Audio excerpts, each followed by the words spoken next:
don't spend another minute trying to sing by forcing your voice. Let's talk about how to trick your brain into making singing easy instead. My name is Jorgelina, I'm a certified vocal coach, and my specialty is teaching contemporary voice from a holistic perspective. Now stick to the end because I'm going to show you a warm-up that you can do every day that is designed to connect your voice and your brain to make singing much more easily. One of the reasons why people find it hard to learn singing is because they are trying to learn singing in a way that tells the brain that singing is dangerous. And so when your brain is in an alarm system, you are not in a position to learn easily. And that is the same for anything you want to learn. So the first thing is that you need to tell your brain that singing is safe.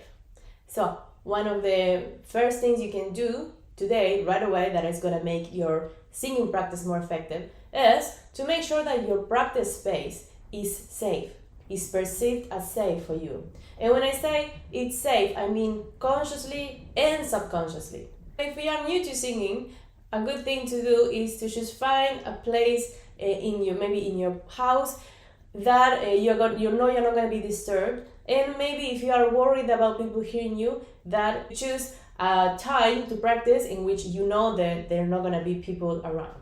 If you practice and you're constantly worried about someone hearing you or something like that, your brain is not going to be into learning mode and you're going to just be wasting your time. Now, of course, it is true that as you progress and as you learn the skills, then you want to go and sing in different environments to make that learning more deep. But when you're just starting out, and especially when you are just learning a new skill in the voice, whatever that is, then it's much easier and much faster if you do it in a space that you perceive as safe.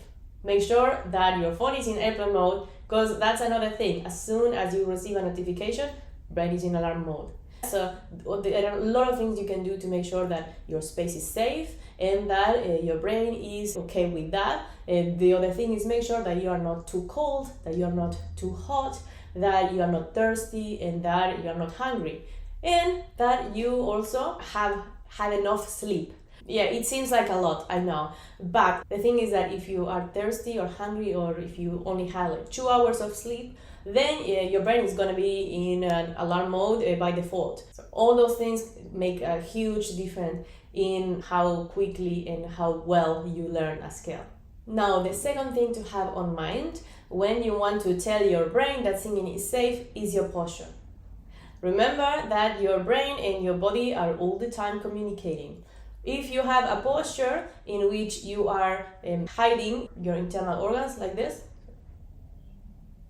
kind of a closed posture, then your brain understands you are in danger and singing is going to be much harder. And of course, that posture, you might have it because you have been sitting on the computer all day. But as far as the brain is concerned, you are protecting your organs, so there might be danger around and your voice is going to react in a not so useful way for you.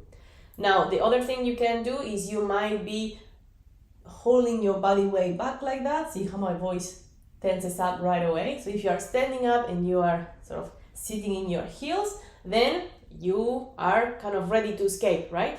You are bringing your body weight back, makes it easy to escape, and brain understands you might be in danger. So don't worry too much about the perfect posture for singing. Just try to adopt a posture that is generally relaxed. The torso is open but not stiff, and your legs are supporting you. So that's why it's so important to sing standing up. There is one more thing that you can do to tell your brain that singing is safe, and is your breath. Now, not sure if you noticed, but actually all these components are very together. So what do I mean by this? Your posture modifies your breathing right away. So they are actually interconnected, but let's break these components down to make it a little bit more easy to work on. The way you breathe, it tells your brain what to do immediately. If your breathing is shallow and fast, like this, the brain understands that you need to get ready to escape. And it's very functional if you actually have to escape. But when you sing, you want to be a little bit more available, let's say. What I would suggest is that you make the exercise of actually breathing slowly and without any noise. That is a much more relaxed breath, and it's gonna connect your voice and your brain in a very gentle way. Of course, when you are singing songs, you have to breathe faster, right? But just having these elements of mind when you do your warm-ups, when you do the preparation before you do those songs and other techniques, it's going to just set up your instrument in a much more functional way. So all those things are going to be much easier and faster to learn as well.